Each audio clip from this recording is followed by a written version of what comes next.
Dialogue میں آپ کو خوشامدید کہتے ہیں. میں ہوں اقرا حارث. خیبر پختونخوا کی سیاست میں اب بھی ہلچل ہے. وزیر اعلیٰ سہیل آفریدی کو حلف اٹھائے 10 روز سے زیادہ گزر گئے ہیں لیکن تاحال ان کی کابینہ تشکیل نہیں دی جا سکی. سوال یہ ہے کہ تاخیر کی آخر وجہ کیا ہے؟ کیا واقعی بانی پی ٹی آئی سے ملاقات نہ ہونے کی وجہ سے اہم فیصلے رکے ہوئے ہیں یا پارٹی کے اندرونی اختلافات اس تاخیر کی اصل وجہ ہے؟ دوسری طرف عدالت کے حکم کے باوجود وزیر اعلیٰ کو بانی پی ٹی آئی سے ملاقات کی اجازت نہیں دی جا رہی. اگر عدالت کے احکامات پر عمل درآمد نہیں ہو رہا تو پھر یہ سوال اٹھتا ہے کہ اس کی ذمہ داری حکومت پر ہے یا کسی اور پر. ادھر ایک نئی بحث بنی گالہ منتقلی کی ہے. حکومت کہتی ہے اگر تحریک انصاف تحریری طور پر درخواست دے تو بانی پی ٹی آئی کو بنی گالہ شفٹ کرنے پر غور کیا جا سکتا ہے. لیکن سوال یہ بھی ہے کہ جب ایک ملاقات ممکن نہیں ہو پا رہی تو اتنا بڑا فیصلہ کیسے ہو سکتا ہے؟ کیا یہ پیشکش سنجیدہ ہے یا محض ایک سیاسی چال؟ اسی دوران شیر افضل مروت نے ایک نیا انکشاف کیا ہے کہ نومبر 2024 میں بانی پی ٹی آئی کی رہائی کے معاملات تقریباً طے پا گئے تھے لیکن عین وقت پر کچھ ایسا ہوا کہ سب کچھ رک گیا. اب سوال یہ ہے کہ رکاوٹ کہاں تھی؟ کیا بانی کا رویہ یا پھر پس پردہ کوئی نئی شرط؟ پنجاب میں بلدیاتی انتخابات کے حوالے سے بھی حکومت کے فیصلے نے نئی بحث چھیڑ دی ہے اور غیر جماعتی بنیادوں پر الیکشن کرانے کے اعلان پر اپوزیشن نے شدید تنقید کی ہے. اگر حکومت یہ سمجھتی ہے کہ پی ٹی آئی کی مقبولیت کم ہو چکی ہے تو پھر غیر جماعتی الیکشن کی ضرورت کیوں محسوس ہو رہی ہے؟ نون لیگ اور پیپلز پارٹی کے درمیان سرد مہری بھی بڑھتی جا رہی ہے. اتحادی حکومت کے اندر سے ہی اختلافی آوازیں اٹھنے لگی ہیں. کیا یہ اتحاد واقعی مجبوری کا رشتہ ہے یا کسی نئے سیاسی بندوبست کی تیاری ہو رہی ہے؟ اور کل کا گورنر پنجاب کا بیان بھی قابل غور ہے. انہوں نے کہا کہ اگر وزیر اعلیٰ بانی پی ٹی آئی سے ملاقات کر لیں تو کوئی قیامت نہیں آئے گی، مگر ساتھ میں یہ بھی کہا کہ نظام ڈیریل ہونے کے خطرات موجود ہیں. تو سوال یہ ہے کہ اگر نظام ڈیریل ہوتا ہے تو حکومت کے پاس متبادل راستہ کیا ہوگا؟ اسی تمام تر پہلوؤں پر غور کرنے کے لیے سب سے پہلے میرے ساتھ موجود ہوں گے سینئر سیاستدان ہیں، قانون دان ہیں، شیر افضل مروت صاحب. بہت شکریہ مروت صاحب آپ کے وقت کا. سر، آپ نے ایک پروگرام میں کہا ہے کہ نومبر 2024 میں بانی پی ٹی آئی کی رہائی کے معاملات بالکل طے پا گئے تھے، تو اگر سب کچھ طے پا گیا تو مسئلہ آخر کہاں ہوا؟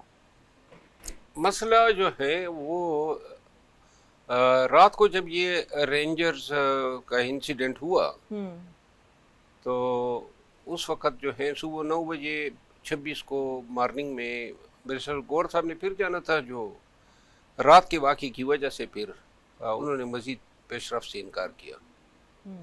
تو کہیں نہ کہیں یہ رپورٹ ہوتا ہے کہ خان صاحب بہت دفعہ ایسے معاملات قریب آتے ہیں لیکن خان صاحب کا رویہ خود رکاوٹ بن جاتا ہے. آپ کی نظر میں ایسی وجہ ہے؟ اور حکومتی رہنما بھی کہتے ہیں کہ بانی خود جیل سے باہر نہیں آنا چاہتے.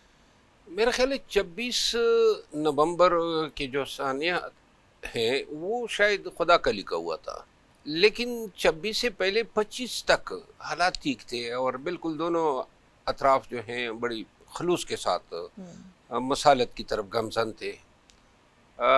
لیکن ماضی میں دو پہلے جو ڈائیلاگز ہوئے ان ڈائیلاگز میں سمجھتا ہوں کہ شاید کہیں پر جو 3 نومبر کو ڈائیلاگ ہوئے اس میں شاید تھوڑا سا ہماری طرف سے میرا خیال ہے کہ ہم قاصر تھے کہ وجہ دیں کہ کیوں ہم خان کی رہائی کو کنکلوڈ نہ کر سکے. لیکن اس سے پہلے جو ڈائیلاگ ہوا تھا اس وقت شاید پی ٹی آئی کی قیادت بالخصوص خان صاحب جو ہیں وہ مشکوک تھے کہ شاید وہ ہمیں ڈائیلاگ میں کھینچ کے گویا ایک طرف سے ہمیں عوام کے سامنے ایکسپوز کریں گے کہ جی دیکھیں یہ تو ڈائیلاگ کر رہے ہیں. یہ پہلی دفعہ جو ڈائیلاگ ہوئی. دوسری دفعہ خلوص کے ساتھ تھے لیکن اس وقت ہم نے کمی کی، اور پھر تیسری دفعہ جو ہے شاید فطرت یا قدرت کو قبول نہیں تھا. البتہ ایک جو ڈائیلاگ تھے جو جس میں وزید تھی اسٹیبلشمنٹ کی حکومت بھی ساتھ میں ہوگی، وہ پھر جب ڈائیلاگ شروع ہو گئے حکومت اور پی ٹی آئی کے مابین تو ان ڈائیلاگ میں خان صاحب نے جو ہے وہ ضد کی کہ نہیں آگے نہیں بڑھنا ہے. تو یہ تقریباً 4 راؤنڈز ہو گئے اب تک. تقریباً 4 راؤنڈ ہوئے. تقریباً 4 راؤنڈز ہو گئے. تو سر جب یہ 4 راؤنڈز ہو گئے ہیں تو پھر آپ کو لگتا ہے کہ خلوص کی کمی کہیں پی ٹی آئی کے جو اب کی قیادت ہے اس کی ول نہ ہونا، کہیں خان صاحب کی ضد کا ہونا، رویے کا ہونا، تو پھر وہ باہر کیسے آئیں گے؟ میرا خیال ہے یہ سب کچھ نہ ہوتا اگر پی ٹی آئی کی جو باہر قیادت ہے نا اس کے پاس اختیار ہوتا. پی ٹی آئی کی قیادت میں شاید بدقسمتی کہہ لے کہ کوئی ذمہ داری نہیں اٹھاتا ہے. یعنی سر کو جانے کے لیے بھی اجازت مانگنے کے لیے اڈیالہ کی طرف جاتے ہیں. کاش کبھی بھی کسی بھی لمحے پہ تھوڑا سا اختیار ایزرٹ کیا ہوتا. تو سر اب یہ جو صوبے کی کابینہ اناؤنس نہیں کی جا رہی، آپ کے خیال میں یہ درست فیصلہ ہے سہیل آفریدی صاحب کا؟ کیونکہ ایک صوبہ جس کی اندر گورننس کے بھی معاملات ہیں، سیکیورٹی ہائی رسک پہ آئے روز ہم ایشوز اور واقعات دیکھتے ہیں، آپ کو لگتا ہے یہ صحیح اپروچ ہے کہ خان صاحب سے ملیں گے تو کابینہ بنائیں گے اور حکومت ملنے نہیں دے رہی؟ دیکھیے میں عرض کروں، حکومت تو ویسے خواہ مخواہ کی اڑدھرمی دکھا رہی ہے نا. کیا ان کو فائدہ ہوگا یا پھر نقصان ان کو کیا ہوگا؟ بس خواہ مخواہ کی مطلب ضد میں آئے ہوئے ہیں. یہاں پہ میں شاید ذمہ دار قرار دوں گا حکومت کو، لیکن یہ جو پی ٹی آئی کے کلچر کو سمجھتا ہے اور پی ٹی آئی کے اسکیلیٹن کو، وہ سب کو علم ہے کہ پی ٹی آئی میں صوبائی کابینہ بنانے جیسا اہم فیصلہ خان سے ملاقات کا جواز بنا کے کوئی یہ نہیں کہہ سکتا ہے کہ میں نے پھر خود بنائی. اور سہیل آفریدی اچھی طرح جانتے ہیں. لہٰذا میں نہیں سمجھتا ہوں کہ جو ماضی کے ناخوشگوار واقعات جو علی امین خان کے ساتھ پیش آئے وہ شاید سہیل آفریدی جو ہیں اپنے لیے منتخب کریں گے. تو لہٰذا ان کے اس پالیسی سے میں متفق ہوں. جو پارٹی کے اندر کی سیاست ہے اس کے تحت اس کا یہ فیصلہ درست ہے. تو سر حکومتی موقف یہ آیا سامنے اور رانا ثناء اللہ صاحب نے بھی کہا کہ اگر بانی کی مشاورت سے کابینہ بن جاتی ہے، ملاقات دے دی جاتی ہے، ہو جاتی ہے، تو وہ سپریم کورٹ کے فیصلے کے مطابق وہ کالعدم ہو جائے گی. آپ کی نالج میں کچھ ایسی چیزیں ہو سکتا ہے؟ کوئی ایسا فیصلہ سپریم کورٹ کا نہیں ہے اور نہ کوئی ایسا فیصلہ ہو سکتا ہے. یہ ویسی ہوائی چھوڑی ہے. سپریم کورٹ کا یعنی یہ قانون کا ہونا کہ ایک متنازع فیصلہ جس کے تحت ایک شخص سزا یافتہ ہے اور جس کی اپیل پینڈنگ ہے، تو لہذا اس شخص سے رائے لینا کوئی حرام ہو گیا. یہ کوئی انتہائی طفل مکتب کی اپروچ ہے.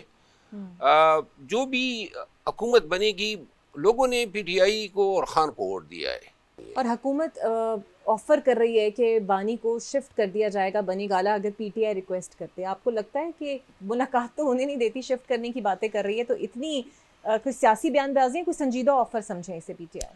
یہ میرے خیال میں ڈاکٹر صاحب کا، طارق فضل صاحب نے فرمایا، ہاں ان کا بیان ہے. لیکن جو مجھے اس بیان کو سن کے پہلی جو ڈائیلاگ ہیں وہ یاد آتے ہیں. اور یعنی کہ آپ کو یاد ہوگا جب حکومت کے ساتھ مذاکرات ہو رہے تھے تو ایک وقت پہ انہوں نے کہا جی مذاکرات لکھ کر دو، جبکہ آمنے سامنے بیٹھے تھے. بالکل ایسے ہی. اور لکھ کر دینے سے مراد یہ تھی تاکہ ہم عوام کو بتا سکے کہ دیکھیے، اور وہ لکھ کے نہیں دے رہے تھے، نہیں لکھ کر دے رہے تھے کہ خان سے اجازت لینی ہے. اور پھر خان نے کہا تھا کہ لکھ کر دے دیتے.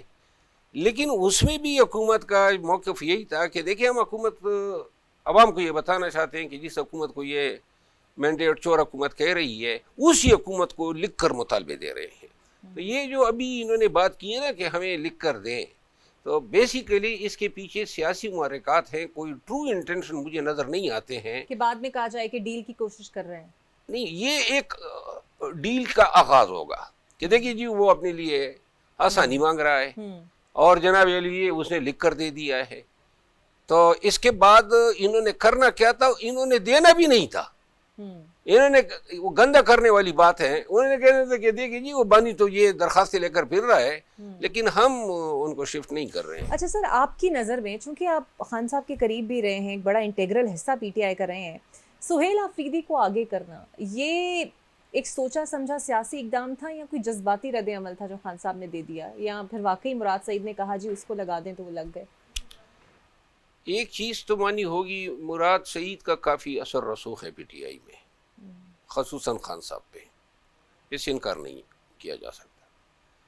دوسری بات یہ ہے کہ سہیل آفریدی کے آمد سے قبل علی امین خان کا جو دور ہے، اس دور میں علی امین خان کے حوالے سے اتنی غیبت ان کے کانوں میں ڈالی گئی یا کی گئی، اور اتنی کسر پسر اور اتنے مطلب ہے کہ الزام تراشیاں کی گئی، خصوصاً میڈیا کو کچھ اپنے لوگوں نے استعمال کر کے علی امین خان کی ٹرولنگ کرائی، اور یوں اپنے یا تو پی ٹی آئی کے اندر سے لوگوں نے، پی ٹی آئی کے اندر اور خان کے بڑے نزدیکی لوگوں نے، تو جس کے نتیجے میں جو ہے علی امین خان کو ایک دن بھی چین سے حکومت کرنا نصیب نہیں ہوا.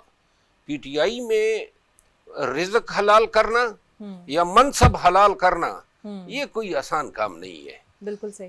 تو سر یہ سہیل صاحب ویسے کس دھڑے سے ہیں؟ علیمہ خان کے دھڑے سے یا بشریٰ بی بی کے دھڑے سے؟ میرا خیال ہے کہ مراد سعید صاحب اور بشریٰ بی بی ایک ہی پیج پہ ہیں. اس دھڑے سے. تو کوشش شاید آئندہ وقت میں سہیل افریدی پہ بھی اٹیک ہوں گے اپنے لوگوں کی طرف سے. سر تو اب تک وقت کی دیر ہے کب وار کرتے ہیں. ابھی تو چلیں ان کی اتنی ورکنگ ہمارے سامنے نہیں آئی سر، لیکن جتنا بھی ابھی آپ نے ان کو دیکھا ہے لیڈ کرتے ہوئے، تو ہو سکتا ہے ایک عام بہت ہی درینہ کارکن اور سٹرگلنگ والا کارکن پی ٹی آئی کا خوش نہ ہو ان کی نامزدگی سے. ابھی تک ان کی پروگریس آپ کو کیا ریٹ کرتے ہیں آپ اسے؟ دیکھیں بی ٹی آئی میں یہ معنی نہیں رکھتا ہے، یہ دنیا کی پاکستان کی ایک علیحدہ ایک پارٹی ہے. یہاں معنی نہیں رکھتا ہے کہ کون کتنا پاپولر ہے کون کتنا نہیں ہے. یہاں معنی یہ رکھتا ہے کس کے سر پہ خان نے ہاتھ رکھا. تو یہ سہیل افریدی ہو، جنید اکبر خان ہو، علی امین خان ہو، عاطف خان ہو، اسد قیصر ہو، اے ٹو زی خان جس کے سر پہ ہاتھ رکھتا وہ ورکر کی آنکھوں کا تارا بن جاتا ہے. سر ایک ایسا ہاتھ عثمان بزدار کے اوپر بھی رکھا گیا لیکن وہ بربادی ہم نے دیکھی. وہ تو بعد میں، تو جب وقت آتا ہے نا، یہ تو آنے والے وقت میں پتہ چلے گا کہ پی ٹی آئی کے ورکروں نے جن جن لوگوں کے سروں پہ ہاتھ رکھنے کو آمین کہا ہے، یہ تو وقت ثابت کرتا ہے کہ کتنے غلط فیصلے ہوتے ہیں. شیر افضل مروت صاحب نے آمین کہا ہے اس نامزدگی پر. دیکھیے میں ذاتی طور پہ سمجھتا ہوں کہ سہیل افریدی میرے ساتھ بہت سارے ریلی جلسوں جلوسوں میں نکلا ہے اور اکٹھے ہم نے کام کیا ہے. میں ذاتی طور پہ اس کی شخصیت ایک خوشگوار شخصیت ہے، پلیزنٹ آدمی ہے، پڑھا لکھا ہے. لیکن جس احتجاجی سیاست کی بات ہو رہی ہے، جو چاہتے ہیں پی ٹی آئی والے کرنا، وہ اس کا استارہ بن سکیں گے، وہ ریپرزینٹ کر سکیں گے؟ دیکھیے اس حوالے سے میری ایک رائے ہے. میں یہ سمجھتا ہوں کہ جو احتجاج پی ٹی آئی یا خان اس سے کروانا چاہتا ہے، اگر وہ اسی طرح کرے گا جو لازماً وہ کرے گا، تو 1 سے 1.5 ماہ کے اندر اگر ایک پریکاشن نہیں لیا، پارٹی کو مضبوط کیا، احتجاجی طاقت ریکور کر لی اور لوگوں کو اس طرح نکال سکے جس طرح کشمیر میں لوگ نکلے تھے، تو سہیل افریدی کامیاب ہے. اور اگر نہ کر سکے تو میرے خیال ہے کہ 1.5 ماہ کے بعد یہ حکومت بھی نظر نہیں آئے گی. سر مولانا فضل الرحمان بھی پر تول رہے ہیں اسلام آباد مارچ کی جانب، اور سننے میں آ رہا ہے شاید پی ٹی آئی اور یہ لوگ ایک ہی تاریخوں میں اسلام آباد کی طرف جائیں گے. آپ کو لگتا ہے مولانا کو منا لیں گے؟ کیونکہ رانا ثناء اللہ صاحب کہتے ہیں کہ پی ٹی آئی والوں کو تو وہ اٹک پل نہیں کراس کرنے دیں گے. تو آپ کو لگتا ہے دونوں کو مل جانا چاہیے کہ کوئی ایسی تحریک بن جائے یا پھر الگ الگ روٹ اختیار کریں؟ میرا خیال ہے دونوں نظر نہیں آئیں گے. نہ پی ٹی آئی کا مارچ نظر آئے گا اور نہ مولانا صاحب کے پر. مولانا صاحب کو رام کر لیں گے اور انہیں اٹک پل پہ روک لیں گے. مولانا صاحب مطلب یہ ہے کہ شاید رام ہونا چاہتے ہیں، تو اس وجہ سے یہ مجھے قطعاً کوئی امید نہیں ہے، نہ مجھے نظر آ رہا ہے کہ نومبر میں کسی بھی پارٹی کا کوئی احتجاج کی اناؤنسمنٹ ہو سکتی ہے. اب دسمبر کے آمد پہ دیکھا جائے گا، سردیاں بھی بڑھے گی اور اس کے بعد جو ہے موسم ہمیشہ رکاوٹ بن جاتا ہے. کبھی شدید گرمیاں ہو جاتی ہیں، کبھی شدید سردیاں ہو جاتی ہیں. میری ذاتی رائے میں تو میں یہ دیکھ رہا ہوں کہ نہ پی ٹی آئی کی تیاری ہے احتجاج کی فی الوقت اور نہ جے یو آئی کی. اور جے یو آئی کے پاس جواز ہی نہیں ہے نا. پی ٹی آئی کے پاس تو پھر بھی جواز ہے، جے یو آئی کے پاس کیا جواز ہے؟ جس طرح وہ حکومت پی ایل پی کو تانے دے رہی ہیں کہ بھائی کیوں نکلے تھے، تو یہ مولانا صاحب کیا بتائیں گے کہ میں مہنگائی کے خلاف نکلا ہوں، یا میں بدامنی کے خلاف نکلا ہوں، یا میاں شہباز شریف صاحب کے خلاف نکلا ہوں؟ کیوں نکلے ہیں؟ تو یہاں تو قیدیوں کو سیاسی گفتگو کرنے پہ بھی پابندی لگوائی جا رہی ہے. تو اب یہ کیسے ہم ڈیفائن کریں گے کہ کون سا قیدی اگر اکانومی پہ بات کرے وہ گفتگو سیاسی ہے؟ اچھا میں آپ کے ناظرین کی اطلاع کے لیے عرض کر دوں، یہ کیس میں نے دائر کیا تھا سردار اعجاز اسحاق صاحب کی عدالت میں. میں نے ہی اس قانون کو چیلنج کیا اور میری ریٹ لاؤ ہوئی اور اس پابندی کو عدالت نے کالعدم قرار دیا.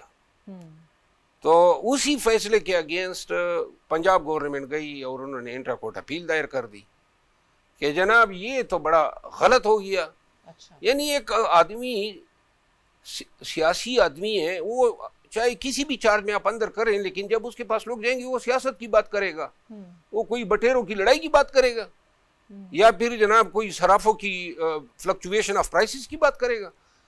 اس وقت عدالت میں یہ دلائل بھی ہم نے دیے تھے نا یہ. اور اس سے کیا منطق ہے، اس کے پیچھے لاجک ریزن رم کیا ہے کہ جناب ایک سیاسی شخص ہے، میاں نواز شریف سب بھی جیل میں تھے نا، 40-50 لوگ جاتے تھے ملتے تھے تو وہ جناب بیٹھ کے وہاں پہ کوئی کل پڑا کرتے تھے، سیاسی بات ہی ہوا کرتی تھی نا. تو لہٰذا یہ ویسی یہ جو اسلام آباد ہائی کورٹ نے، اور مجھے اس میں کوئی نوٹس بھی نہیں ملا ہے، اچھا نہ مجھے سنا ہے. صحیح، تو آپ اس کو ابھی پرسو کریں گے؟ میرا خیال ہے کہ میں پرسو کروں گا، لیکن مجھے افسوس ہے کہ یہ ایک ایسا فیصلہ تھا آنریبل جج صاحب کا جس سے پاکستان میں انسانی حقوق کی بالادستی اور آزار آزادی جو ہے اظہار کی. صحیح، بہت شکریہ آپ کا. شیر افضل مروی صاحب لاہور سے جوائن کر رہے تھے. ایک بریک لے لیتے ہیں، بریک کے بعد آپ سے ویلکم بیک. جی مجھے جوائن کر رہے ہیں نون لیگ کے سینئر رہنما سابق وفاقی وزیر خرم دستگیر صاحب. بہت شکریہ سر آپ کے وقت کا. آج استنبول میں پاک افغان طالبان مذاکرات جو ہیں اس میں ایک پیش رفت ہو رہی ہے، بات چیت ہو رہی ہے، لیکن خواجہ آصف صاحب کو یہ کہنے کی ضرورت کیوں پیش آئی کہ اگر مذاکرات سے معاملات طے نہیں پاتے تو پھر افغانستان کے ساتھ ہماری کھلی جنگ ہے؟ جی کیونکہ جو افغانستان کا رویہ دوحہ کے جو مذاکرات کے بعد رہا ہے، اس سے پاکستان کو یہ امید پیدا نہیں ہوئی کہ جو اصل پاکستان کا مقصد ہے کہ پاکستان اپنی سرزمین اور اس پر رہنے والوں کی حفاظت کرنا چاہتا ہے ان لوگوں کے خلاف جو افغانستان سے ہمارے اوپر حملہ آور ہے. تو ہم نے ان کو یہ کہا ہے کہ یہ آپ کا اندرونی معاملہ ہے کہ آپ یہ جو ٹی ٹی پی ہے، جو دہشت گرد ہیں، آپ ان کے ساتھ کیا معاملہ کرتے ہیں؟ آپ ان کو سزا دیتے ہیں، آپ انہیں روکتے ہیں.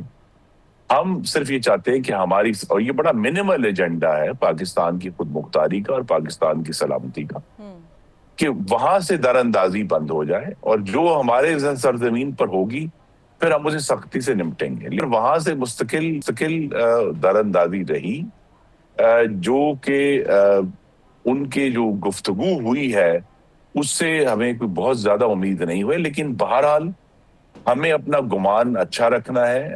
آلریڈی ہم نے دیکھا ہے کہ ان کی گفتگو جو بھی تھی اس کے بعد آپ کو معلوم ہے، آپ کے ناظرین نے دیکھا کہ انہوں نے ڈیورینڈ لائن کا معاملہ بھی دوبارہ سے کھڑا کر دیا. بالکل ایسے ہی. تو لیکن اصل حقیقت یہ ہے کہ پچھلے ایک ہفتے میں جب سے دوحہ کے مذاکرات ہوئے ہیں، بارڈر پر بہتری آئی ہے اور اس طرح کی حملہ نہیں ہوئے جس طرح کہ ہم دیکھ رہے تھے پچھلے مہینے میں، کہ ہر چند دن بعد جو ہے وہ بڑے میجر حملے ہو رہے تھے.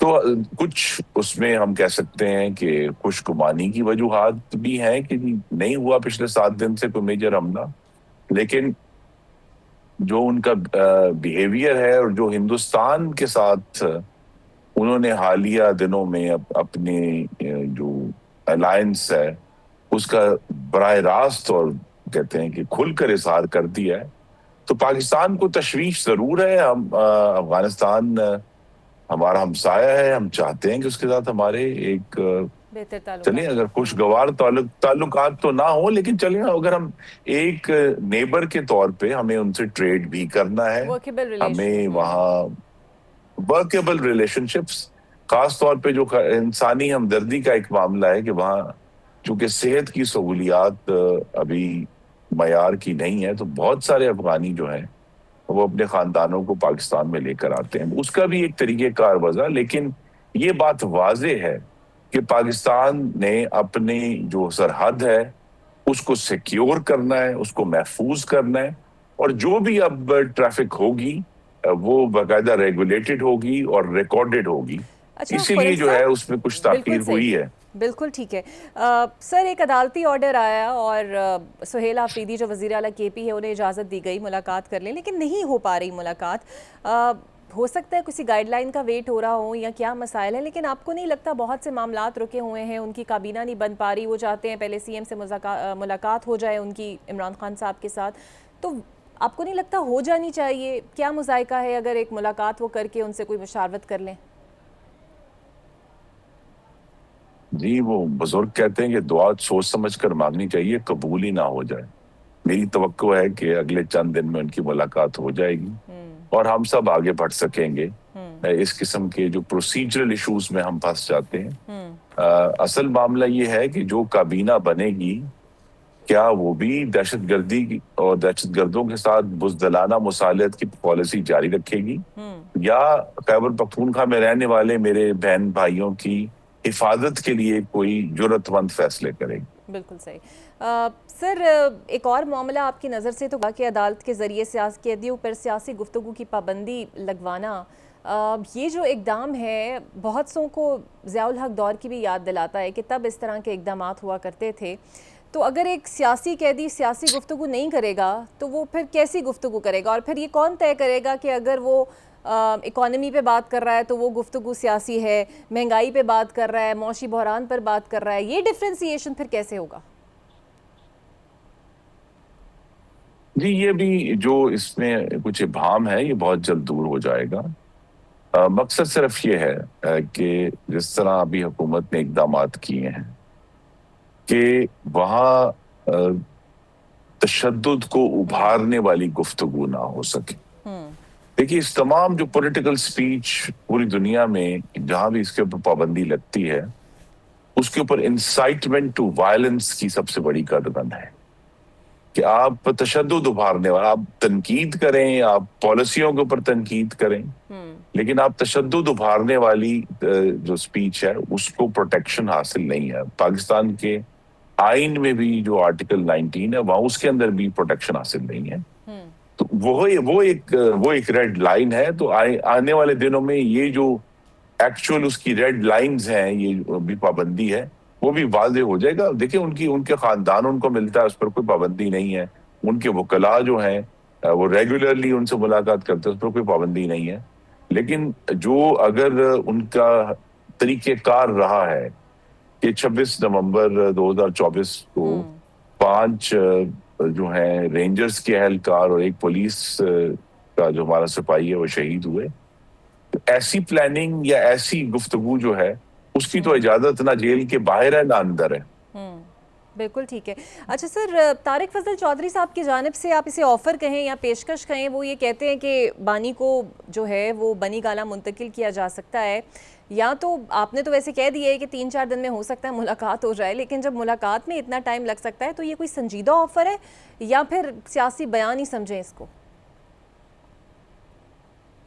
نہیں، یہ اس کی توجیہ تو میرے بہت پیارے بھائی ہیں طارق فضل چودھری صاحب وہی دے سکتے ہیں، کیونکہ اس کے جو انہوں نے گفتگو کی اس دن ایک نجی ٹی وی پہ، اس پہ پارٹی میں یا حکومت میں کوئی ڈسکشن نہیں ہوئی تھی. تو لہذا وہ بہتر اس کی توجیہ دے سکتے ہیں کہ جو انہوں نے اس دن پیشکش کی ہے وہ کیا حکومتی پالیسی ہے یا کابینہ میں یا وزیر اعظم سے کسی لمیٹڈ گروپ میں ایسی ڈسکشن ہوئی ہے. تو بہتر معلومات انہیں کے پاس. بالکل ٹھیک ہے. اور پی ٹی آئی رہنما جب یہ کہتے ہیں کہ ہمارے پاس سپیس نہیں بچی اور وہ آنے کی تیاری بھی کر رہے ہیں، مارچ کی بھی تیاری کر رہے ہیں، کوئی مہاجرائی کی سیاست وہ چاہتے ہیں کہ ہو، تو پھر رانا ثناء اللہ صاحب کہہ دیتے ہیں کہ اس بار ہم اٹک پل کراس نہیں کرنے دیں گے. یعنی حکومت نے بھی کوئی کریک ڈاؤن یا مکمل تیاری کر رکھی ہے؟ جی اس میں 2 اہم نکات ہیں آپ کے ناظرین کے لیے. پہلی بات یہ ہے کہ جو کہتے ہیں جی سپیس نہیں، 13 سال سے 4.5 کروڑ پاکستانیوں پر ان کی حکومت قائم ہے. ان کے پاس بہت سپیس تھا اور ہے اور رہے گا کہ وہ ان 4.5 کروڑ پاکستانیوں کی جو کے پی میں رہتے ہیں ان کی خدمت کریں. ان کی زندگیوں کو محفوظ کرنے کا سپیس ہے، ان کو بہتر تعلیم دینے کا سپیس ہے، ان کو بہتر صحت دینے کا سپیس ہے، ان کو بہتر امن و امان دینے کا سپیس ہے، ان کو بہتر انفراسٹرکچر دینے کا سپیس ہے، ان کو بہتر میونسپل سروسز دینے کا سپیس ہے. لیکن جو حاکمیت اور خدمت کا سپیس ہے اس میں تو وہ قدم ہی نہیں رکھنا چاہتے. وہ ان کی پرائیورٹی ہی نہیں ہے. ان کے خیال میں سپیس یہی ہے کہ ہم اسلام آباد پر چڑھ دوڑیں. تو وہاں پھر میرا دوسرا نقطہ ہے کہ دیکھیے ابھی جو ایک جماعت پر پابندی لگی ہے وہ ایک جماعت پر پابندی نہیں ہے، وہ پورے پاکستان کو سگنل ہے کہ آپ نے سیاست کرنی ہے تو امن کے دائرے میں رہ کر کرنی ہے. آپ نے اس طرح کے بیانات نہیں دینے کہ اپنی بندوقیں صاف کر لو یا مریم نواز تیار ہو جاؤ میں جتھا لے کر آ رہا ہوں, میں آ کے اپنے بانی کو رہا کراؤں گا زبردستی. ایسی نہ گفتگو کریں, نہ ہی ایسی کوئی تو تیاری خرم کریں. صاحب پھر یہ سمجھا اور جائے کہ ٹی ایل پی کے بعد اگلا نمبر تحریک انصاف کا بھی ہو سکتا ہے, جیسے آپ کہہ رہے ہیں کہ it is a message for whole Pakistan, جہاں جہاں ایسی جماعتیں ہیں. نہیں, میں یہی کہہ رہا ہوں کہ اگر تحریک انصاف امن کا اور قانون کا راستہ اپناتی ہے, ان کے پاس بہت سپیس ہے. دیکھیں, سپیس ہمیشہ موجود ہے حکومت کی پالیسیوں پر تنقید کرنے کا. سپیس ہمیشہ موجود ہے حکومت کے مقابلے میں متبادل پالیسیاں دینے کا. سپیس ہمیشہ موجود ہے کہ آپ کہیں کہ جی پچھلے الیکشن میں جو کمی رہ گئی تھی ہم نئی قانون سازی کریں گے, ہمارے خیال میں یہ ہونی چاہیے جس کے ذریعے الیکشن کو بہتر بنایا جا سکتا ہے. تو سپیس تو بے شمار ہے. ان کا سپیس ہے صرف ایجیٹیشن کا اور حملہ آور ہونے کا. انہوں نے اپنے آپ کو خود اس کے اندر بند کر لیا ہے. وہ اگر اس سے باہر آئیں اور آئین اور قانون میں رہ کر اپنی سیاسی جدوجہد کریں تو ان پر کوئی پابندی نہیں لگے گی, اور پورے ملک میں وہ اپنا پیغام لے کر جا سکتے تو ہیں. سر ایک طرف مولانا فضل الرحمان صاحب بھی اب پر تول رہے ہیں اسلام آباد آنے کی. انہوں نے بھی واضح طور پر کہہ دیا ہے کہ ان کی بھی کچھ ڈیمانڈز ہیں, شرائط ہیں, اور وہ ایسی مینڈیٹ والی حکومت کو نہیں مانتے. تو جو ٹریٹمنٹ کی تیاری تحریک انصاف والوں کے لیے ہے, ایکسپیکٹ کریں کہ ان کے لیے بھی ویسا ہی ہے, یا ان کے لیے کچھ سافٹ مفاہمت والا رویہ ہوگا؟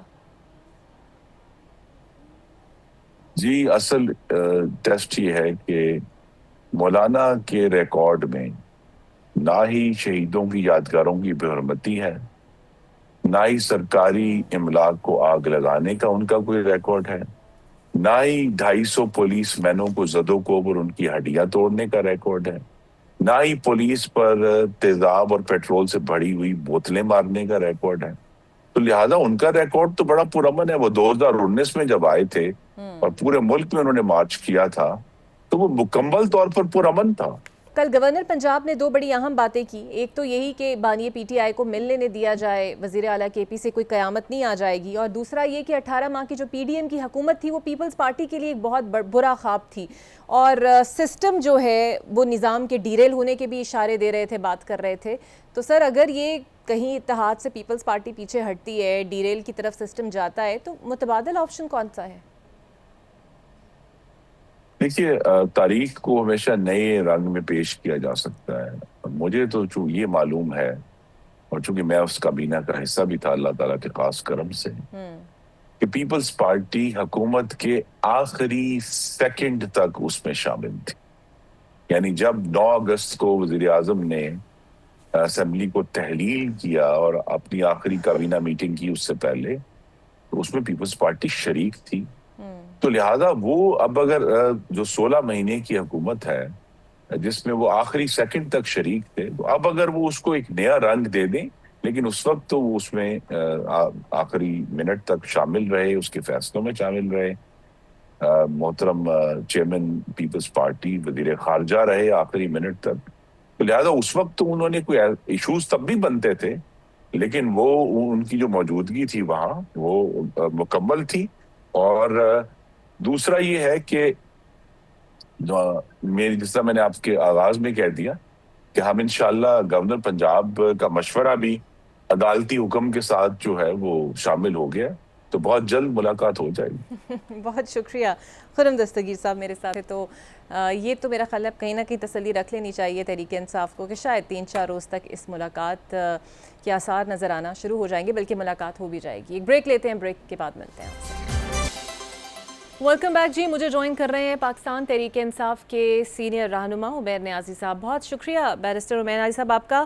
سر, وزیر اعلیٰ سہیل خان آفریدی کو حلف اٹھائے ہوئے 10 دن تقریباً ہو چکے ہیں. کابینہ وہ نہیں تشکیل دے رہے, اور شرط صرف ایک ہے کہ انہیں بانی پی ٹی آئی سے ملنے دیا جائے. آپ سے پہلے میرے ساتھ خرم دستگیر صاحب تھے, وہ تو یہ فرما رہے تھے کہ شاید 3-4 دنوں میں کوئی اچھی خبر آ جائے اور آپ کو ملنے دیا جائے. لیکن آپ کے خیال میں تاخیر ہو کیوں رہی ہے, کیوں ملنے نہیں دیا جا رہا؟